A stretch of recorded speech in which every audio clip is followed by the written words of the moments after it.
بسم الله الرحمن الرحیم. الحمد لله رب العالمین والصلاة والسلام على اشرف الانبیاء و سید المرسلین و على آله الطیبین الطاهرین و على اصحابه الغر الميامين و من تبعهم باحسان الى یوم الدین. اما بعد، بینندگان عزیز و بزرگوار، السلام علیکم و رحمت الله و برکاته. با همچنین با درس تفسیر نور، سلسله درس‌هایی پیاپی از تفسیر قرآن کریم در خدمت شما هستم. با قرآن انس گرفتن و آشنا بودن لازمش اینه که انسان معنا و مفاهیمی که در لابلای این آیات از خلال قرآن کریم و از خلال آن کلمات زیبا ناهفته است آشنا باشه. ما با سوره فاتحه و بعدش با سوره بقره به اینجا رسیدیم که خداوند عزوجل قرآن را هدایتگر معرفی کرد، ولی برای متقین، برای مؤمنانی که به خدا و آخرت و کتابهای الهی ایمان دارند، نماز به پا می‌دارند و از آنچه روزشون شده در راه خدا انفاق می‌کنند. اینها در دنیا اهل سعادتند، بر هدایت به زندگی می‌کنند، هدایت یافتگان واقعی در دنیا هستند و در آخرت هم رستگارند، سرافرازند، از عذاب خداوند نجات یافته و اهل بهشتند. گروه دومی که در قبال قرآن قرار گرفتند کفار بودند، کسانی که خداوند عزوجل اونها را چنین معرفی کرد که اونها حقایق را نمیتونن بفهمن و نمیتونن ببینن و نمیتونن بشنون، پس به دین خدا هدایت نمیشن و عذاب سنگین و بزرگ در انتظارشونه. گروه سوم که همچنان ما در خلال آیاتی وصف آنها را از قرآن کریم آغاز کردیم، منافقین بودند. منافقینی که خداوند عزوجل اونها را به بیماری شک و تردید در دین خدا معرفی کرد و سپس آنها را اهل دروغ دانست. ببینیم آیات امروز، آیات 8 و 9 و 10 که در درس گذشته به معانی و مفاهیم آن پی بردیم و ترجمه آن را دانستیم، چه باری دیگری از نظر مفاهیم دینی دارد که میتونیم اون را تکمیل بکنیم و معنای کاملتر و جامعتری از اون را داشته باشیم. ابتدا این آیات زیبا را با هم بشنویم و سپس به سراغ ادامه مباحثمون. ختم الله على قلوبهم وعلى سمعهم وعلى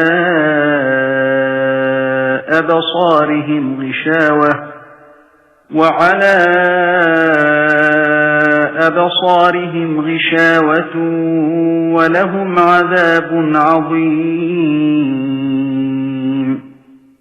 ومن الناس من يقول آمنا بالله وباليوم الآخر وما هم بمؤمنين يخادعون الله والذين آمنوا وما يخدعون إلا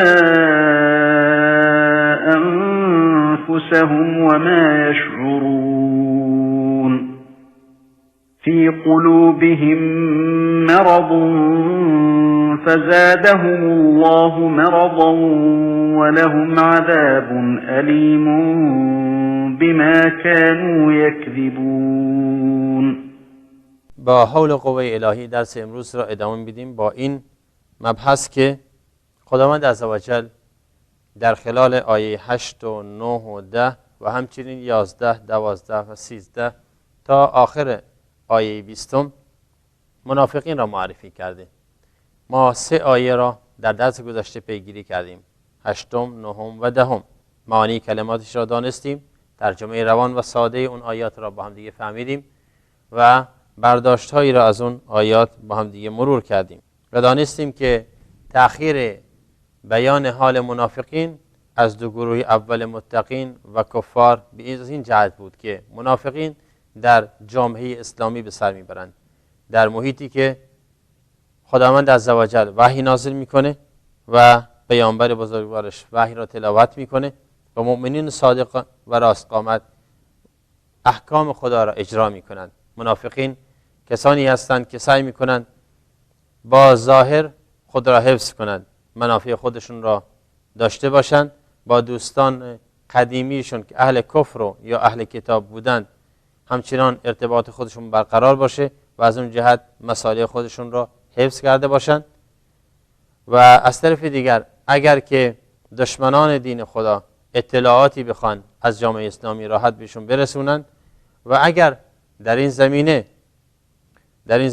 در جامعه اسلامی امتیازهایی هست، با گفتن لا اله الا محمد رسول الله، با خوندن 2 رکعت نماز مصلحت آمیز، با انجام یک سری کارهایی که ظاهر فریبی باشه و مردم را فریب بده و اونها را اهل ایمان و اهل اسلام بدونن، این امتیازها را کسب کنن واسه خودشون. پس بنابراین تأخیر حال منافقین از این جهت بود که خداوند عزوجل میخواست حقیقت اینها را معرفی بکنه و لازم بود که مؤمنان و مسلمان ها حقایق این منافقین رو بدونن. کتاب الله کتاب الله کتاب الله. آنچه که مهم است اینه که بدونیم هر انسانی که ظاهرش دروغگوست، هر انسانی که به دنبال مصلحت است، منافق اعتقادی معتقدی نیست یا اعتقادی نیست، فکری نیست که مطلقاً از اهل کفر باشه و بلکه آن را بدترین کافر بدانیم، بلکه علمای دین اسلام با تحقیقی که روی قرآن کریم و مفاهیم قرآنی انجام داده‌اند به این نتیجه رسیدند که نفاق 2 نوع هست. نفاق اعتقادی که کفر، بلکه بدترین انواع کفر هست و به همین خاطر خداوند عزوجل در قرآن کریم منافقین را در پایین ترین رتبه ها و درکات جهنم قرار داده و آنها را جزء بدترین انسان‌های روی زمین معرفیشون کرده. فرمود ان المنافقین فی الدرک الاسفل من النار، ان المنافقین فی الدرک الاسفل من النار، یعنی به راستی و یقینا که منافقین در پایین ترین رتبه جهنم هستند، یعنی بدترین عذابها را میکشند و بدترین شکنجه ها به اونها اعمال میشه. چرا؟ چون آنها کفری دارند که کافرهای اصلی شاید نداشته باشند. اونها به ظاهر فریبیشون سعی کردن اون زندقه و کفر را به ایمانی نشون بدن تا بتونن تمام مسائل دنیا را داشته باشند و به ظاهر خیال خام خودشون خدای و بندگان خدا و پیامبر خدا را فریب بدن. اینجاست که اگر نفاق اعتقادی بود والیاذ بالله، بدترین نمونه و درجه کفر است و به همین خاطر بدترین عقاب را هم در آخرت داره. اما اگر نفاق عملی باشه، بسیار از مسلمان ها متصف به اعمال و کرداری هستند که در ظاهر نفاقه، اون گناست و معصیته، بلکه به عنوان گناهان کبیره معرفی شده.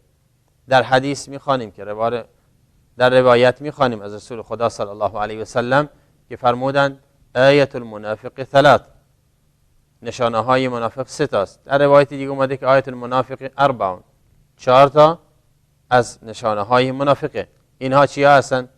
فرمودند که اذا حدث کذب، وقتی سخن میگوید دروغ میگه، و اذا وعد اخلف، اگه وعده داد خلاف وعده میکنه، و اذا خاصم فجر، و اگر به مخاصمه و جدال پرداخت از عقل و منطق میره بیرون و پرخاش میکنه و با تندی برخورد میکنه. و اذا اؤتمن خان، و اگر که امانتی بهش گذاشته شد و به اون امانت خیانت میکنه، در اون امانت خیانت میکنه. پیامبر صلی الله علیه و سلم در این روایت 4 تا از صفات منافقی را مطرح کرده، ولی به اتفاق علمای اسلامی هیچ کدوم از اینها جنبه اعتقادی نداره، بلکه ظاهرا عمل است. دروغگویی، خیانت در امانت، خلاف وعده و همچنین مخاصمه و پرخاش کردن در هنگام جدال و بحث با دیگران. اینها کردارهای نازیبایی است که علمای اسلام به اتفاق نظر میگویند اینها گناهان کبیره است.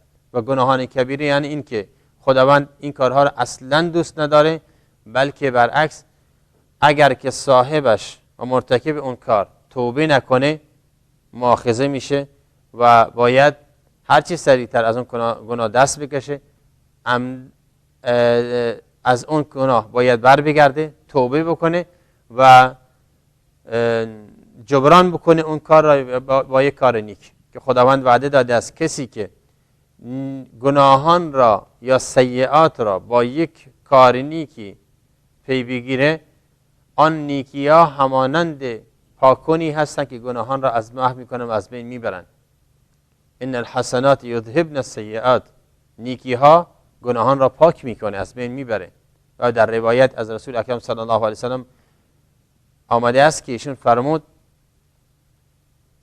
اتق الله حیثما کنت و اتبع السیئة الحسنة تمحوها. هر جا که هستی و هر زمانی که هستی و در هر موقعیتی قرار گرفتی تقوای خدا پیشه کن و گناه را با نیکی جایگزین کن. یعنی بعد از هر گناهی سعی کن اگر گناهی مرتکب شدی جاش نیکی انجام بدی، خوبی انجام بدی، کار عبادتی، طاعتی، صالحی انجام بدی تا اینکه اون گناه پاک بشه. پس بنابراین گناهان، بعضی از گناهان صفت منافقین هستند و به همین خاطر جز آن گناهان کبیره معرفی شدند که اونها مسائل عملی است و انسان مؤمن مسلمان باید از اونها برحذر باشه.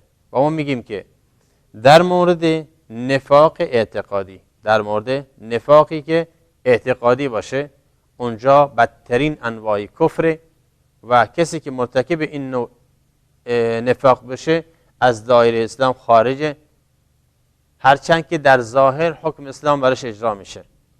و این رو ما مثال میزنیم که چرا در مدینه منوره نفاق به وجود اومد در حالی که در مکه نبود.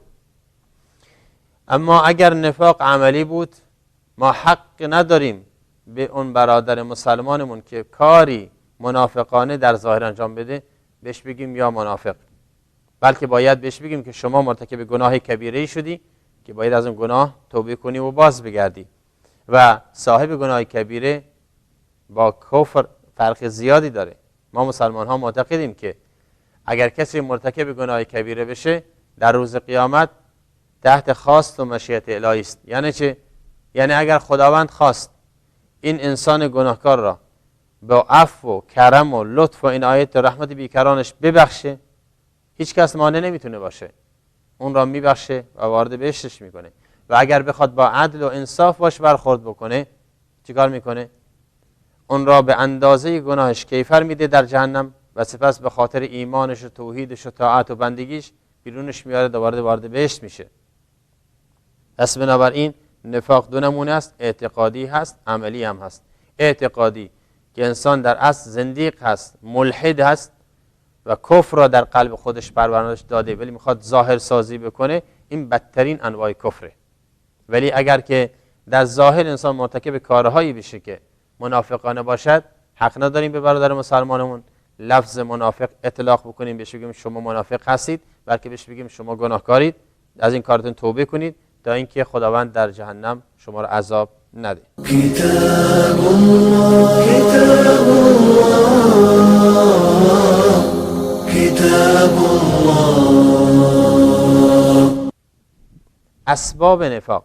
ببینید اگر به اسباب نفاق واقعی در مورد نفاق اعتقادی بحث می‌کنیم که اینجا مطرح هست و در قرآن کریم از آیه 8 تا آیه 20 13 آیه تمام درباره این نوع منافقین هست، وقتی بررسی می‌کنیم می‌بینیم که یکی از مهمترین اسبابش ترس از دست دادن منافع است، از دست دادن منافع مصالح دنیوی.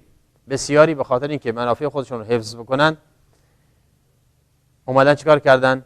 به ظاهر یک مقوله یه حرفی رو تکرار میکنن تا اینکه مردم خوششون بیاد دست از سرشون بردارن. ارتباط با کفار و سایر دشمنان یکی دیگه از اسباب نفاقه.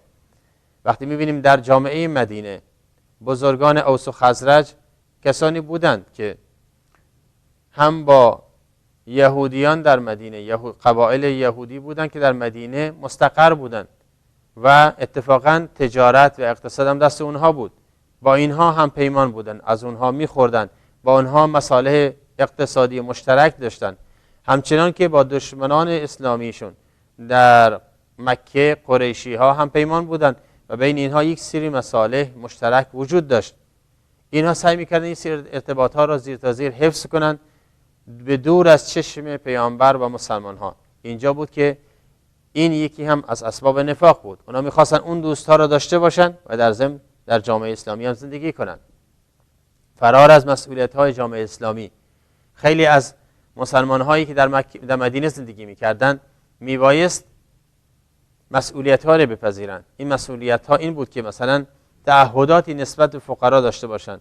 اگر ثروتمندن از ثروتشون باید به فقرا بر بگرده تا اونها هم زندگی بکنند.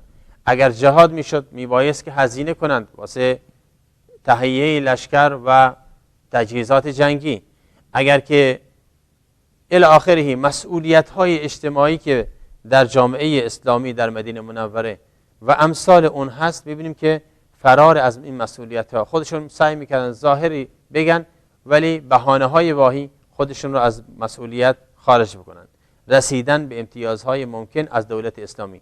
بعضی وقتها امتیازهایی مطرح میشد، مثلا جنگی میشد و در کنار اون جنگ ممکنه و در کنار اون جنگ غنایم خیلی خوبی گیرشون بیاد، یا پست و مقامی هست و اینا میتونن از این پست و مقام به عنوان یک امیر، به عنوان یک بسیار بزرگ، به عنوان یک حاکم برای شهری، روستایی یا آبادی استفاده بشه. می اومدن خودنمایی میکردن و ابراز وجود میکردن. پس اینها میشه اسباب نفاق به طور کلی معرفی کنیم: ترس از دست دادن منافع، ارتباط با کفار و سایر دشمنان، فرار از مسئولیت های جامعه اسلامی و رسیدن به امتیازهای ممکن از دولت. زمان و مکان ظهور نفاق. ببینید اسلام در عهد پیامبر اکرم صلی الله علیه و سلم دو مرحله حساس رو گذرانده. حالا ما نمیخوایم به تفاصیل جزئیات سیرت پیامبر صلی الله علیه و سلم اشاره کنیم، هرچند که عده‌ای مکه را به دو عهد و مدینه را به دو عهد تقسیم میکنند، ولی به طور کلی ما قبل هجرت 13 سال پیامبر در مکه مکرمه، از سالی که مبعوث شد به پیامبری تا سال هجرت تا سال 13 و از زمان هجرت تا زمانی که به مدینه منوره آمد 10 سال تمام در مدینه، دو عهد مکی و مدنی را پشت سر گذاشت. در مکه 13 سال اول پیامبر صلی الله علیه و سلم به طوری تحت فشار بودن و پیروانش تحت فشار بودن که دو بار دستور داد مردم هجرت بکنن به حبشه، چون در اونجا حاکم عادلی داره که همون نجاشی بود و حکمرانی میکنه و مردم در اونجا مورد ظلم و تعدی و ستم واقع نمیشن. پس بنابراین حتی بزرگان قوم هم تحت فشار و اذیت آزار بودن. اینجا بود که زمینه فراهم شد برای هجرت به مدینه. در همچون شرایطی که مسلمان ها در مکه زندگی میکردن، نه تنها کسی میاد ابراز ایمان بکند و اسلامش رو اعلام بکنه در حالی که در داخل قلبش کفر و الحاد باشه، بلکه برعکس هم بود. برعکس به این شیوه میخوام بگیم که من تنها در میان صف مسلمان ها منافق بود، بلکه در صف کفار افرادی بودند در میان خانه ها و خاندان ها و قبایل عرب، افرادی را زندگی میکردند که مسلمان بودند ولی به خاطر فشار کفر و شکنجه های اهل کفر و شرک اسلامشون رو کتمان میکردند، یعنی اظهار ایمان نمیکردند، نمیتونستن بگن ما مسلمانیم، چون فوراً تحت اذیت آزار قرار میگرفتند و شکنجه میشدند. پس بنابراین بودند مسلمانانی که اسلامشون رو کتمان میکردند، پنهان میکردند، میپوشاندند تا زمانی که هجرت بشه، تا زمانی که زمینه فراهم بشه برای اظهار کردن دینشون. در حالی که در عهد مدینه برعکس بود. وقتی مسلمانان هجرت کردن به مدینه منوره، دولت تشکیل دادن، اوس و خزرج اکثرشون مسلمان شد، مدینه اهل مکه هم اونهایی که توان داشتن هجرت کردن به عنوان مهاجرین به شهر مدینه منوره و دولت اسلامی تشکیل شد.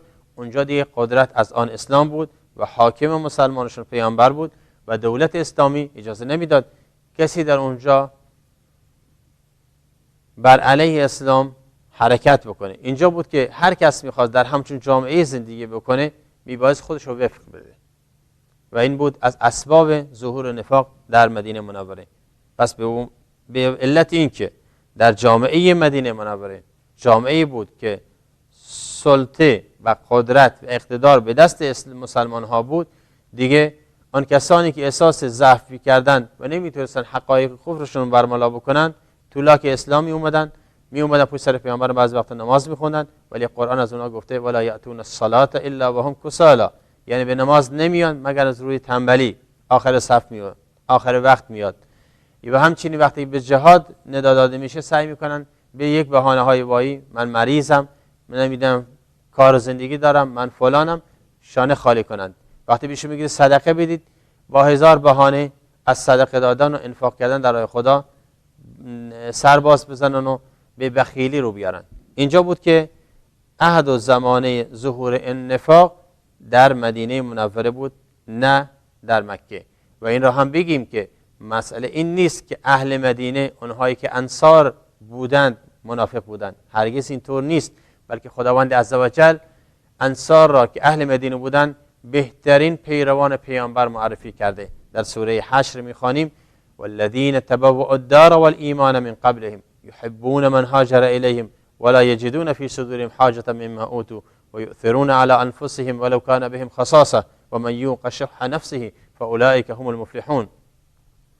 اهل مدینه اون صادقان راست قامتی که اومدن خودشون را و خانه هایشون را آماده کردند واسه پذیرایی از برادران مهاجرشون که دست خالی از مکه هجرت کرده بودند به مدینه منوره.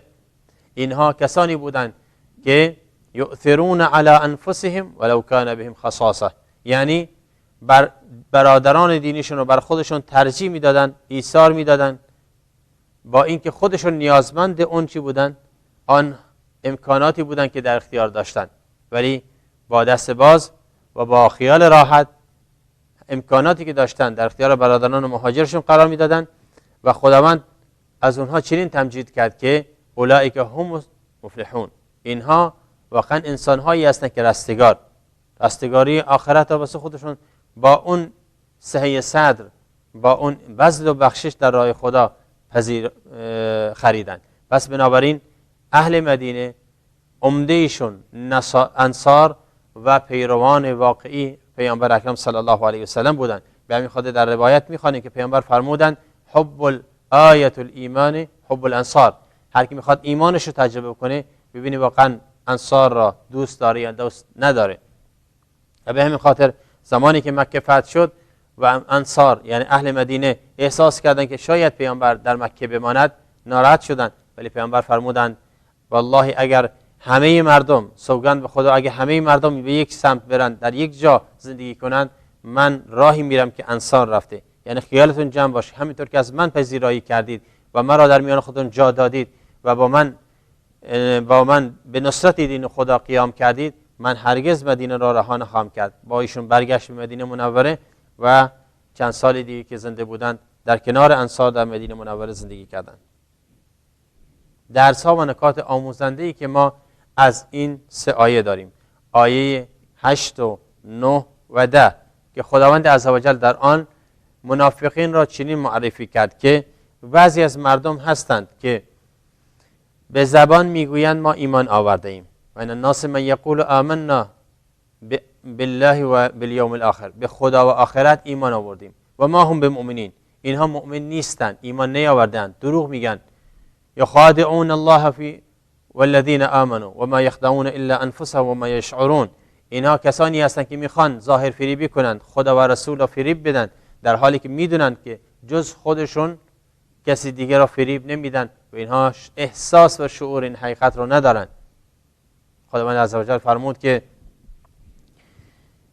فی قلوبهم مرض فزادهم الله مرضا، در قلبشون بیماری شک و تردید نسبت به دین خداست. خداوند به خاطر این گناه بزرگشان بیماری اونها را فزونی داد و برایشان عذابی دردناک در جهان آخرت مهیا دید به خاطر دروغگویی ها و دروغ پردازی های مکررشان. و لهم عذاب علیم بما كانوا یکذبون.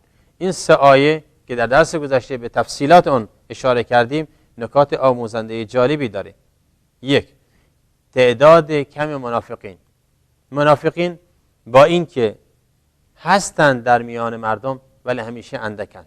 كتاب الله كتاب الله كتاب الله. و همین خاطر خداوند فرمود من الناس، از مردم گروهی هستند، بعضی هاشون، همه مردم که ادعای ایمان میکنند و نباید متصف به نفاق کرد. یعنی ما مسلمان ها وقتی در جامعه اسلامی زندگی میکنیم حق نداریم به هر انسانی که ببینیم یک کاری انجام میده که ظاهراً با اسلام در تضاد است صفت کافر یا منافق بهش بدیم، چون بدترین صفت هاست، بلکه باید به اونها از در نصیحت و حب ایمان وارد بشیم، اونها رو دوست داشته باشیم و سعی کنیم که اونها را بر حذر بداریم از صفت منافقان یا صفت کفار. ادعای ایمان و فرار از مسئولیت. منافقین همیشه سعی میکنن که ظاهر ادعای ایمان بکنن ولی در اصل میخوان فرار از مسئولیت ها داشته باشن. نفی مطلق ایمان از منافقین به این دلیله که منافقین در اصل ایمان ندارند ولی ظاهر سازی میکنن تا به منافع مصالح خودشون برسن. منافق خود فریبه. این آیات به ما میگه خودشون رو فریب میدن و شعور و درک و فهم این مسائل رو ندارن، به خاطر اینکه با ظاهر سازی هم خودش را از سعادت اسلام در این دنیا محروم کرده، چون اسلام دین سعادت، دین سلامتی است و امنیت، دین است که اومده اخوت برادری ایجاد بکنه در جامعه، امنیت ایجاد بکنه. و این را ما در خلال آیات قرآن کریم بارها انشاءالله مشاهده خواهیم کرد. در حالی که منافق میاد خیال میکنه قوانین اسلامی، دستورات اسلامی دست و پابنده و میخواد که از اینها فرار بکنه. پس بنابراین هم سعادت را واسه خودش در دنیا خودش را از سعادت دور کرده، سعادت اسلام، خوشبختی اسلام، روح اسلام، و هم در آخرت عذاب دردناک منتظرش هست به خاطر اینکه اومده چیکار کرده؟ اومده ظاهر فریبی کرده.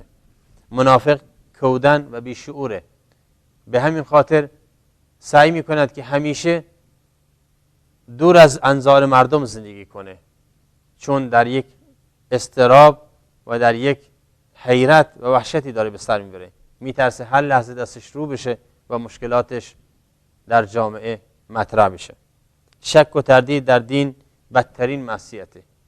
این را میخوام بگیم که منافق همیشه با شک و تردید به مسائل نگاه کرده و این بدترین گناه است، در حالی که قرآن کریم بارها تأکید کرده است که یقین داشته باشید به اون چیزی که داریم میگیم تا اینکه لذت بخش باشه. به همین خاطر علما رحمت الله علیهم در مباحث عقیدتی میگن که یکی از شروط یا شرایط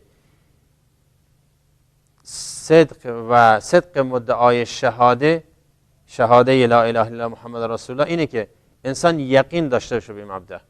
میگن که 7 شرط هست برای پذیرفتن لا اله الا الله، یعنی که انسان گواهی میده گواهیش قبول باشه، درست باشه، صحیح باشه. یکی از شرط های مهمش اینه که یقین داشته باشه، یعنی از روی یقین تام این انسان لا اله الا الله بگه، یعنی نیست خدایی بر حق، معبودی بر حق، ذات بر حقی که شایسته تمامی عبادت ها باشه مگر الله. این را باید از یقین بگه، یا از روی عادت و تقلید یا از روی شک و تردید. این پذیرفته نمیشه، باید از روی یقین و ایمان جازم بگه. اینجاست که چون منافق با شک و تردید برخورد میکنه مثل که مرتکب بدترین گناهان داره میشه. هر کس، درس دیگرم اینه که از این آیات هر کس اسباب معصیت رو واسه خودش فراهم بکنه و با دست و پای خودش و با امکاناتی که خدا در اختیارش قرار داده به دنبال گناه و معصیت بره، خداوند اون رو به حال خودش رهاش میکنه. درسته خداوند رحمان رحیم هست، بسیار بخشنده و بسیار مهربانه، بندگانش را دوست داره، ولی اگر انسانی راه گناه را خودش انتخاب کرد خداوند باش کاری نداره. چرا کاری نداره؟ چون میخواد اون به رشد و عقل فکر خودش بر بگرده و از اون امکانات به خواست خودش استفاده کنه، نه از روی اجبار و اکراه، که لا اکراه فی الدین. در پذیرفتن دین، در انتخاب راه، کسی دیگر را مجبور نمیکنه، اکراهی نیست، اجباری نیست در این مسیر. پس بنابراین باید دقت کرد که هر کسی میخواد راه سعادت را خوب ادامه بده باید همیشه دست به دعا داشته و از خداوند بخواد که خدایا همچنان که ما را آفریدی و به ما لطف و عنایت و مرحمت داری، همیشه و در همه جا و در هر زمان و هر مکان راه هدایت و حقیقت را بهمون نشون بده و بر این راه توفیق عمل بهمون عنایت بکن و استقامت و ادامه این راه را خدایا نصیبمون گردان.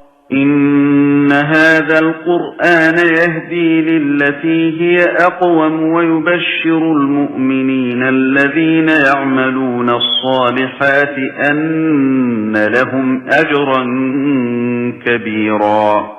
با توجه به آنچه که در این درس گذشت میتونیم بفهمیم که آیات 8 و 9 و 10 قرآن کریم درباره منافقین بود که همچنان وصف آنها در آیات مابعد هم ادامه داره، ولی این 3 آیه ارتباط قوی و مستحکمی با هم دیگه داره که سعی کردیم در 1-2 درس خلاصش کنیم و مفاهیم و برداشت‌هایی از این داشته باشیم که در زندگی روزمره با اون سر و کار داریم. خداوند به همه توفیق بده که قرآن را خوب بفهمند و به دستورات تعالیم اون خوب عمل کنند. موفق و مؤید باشید.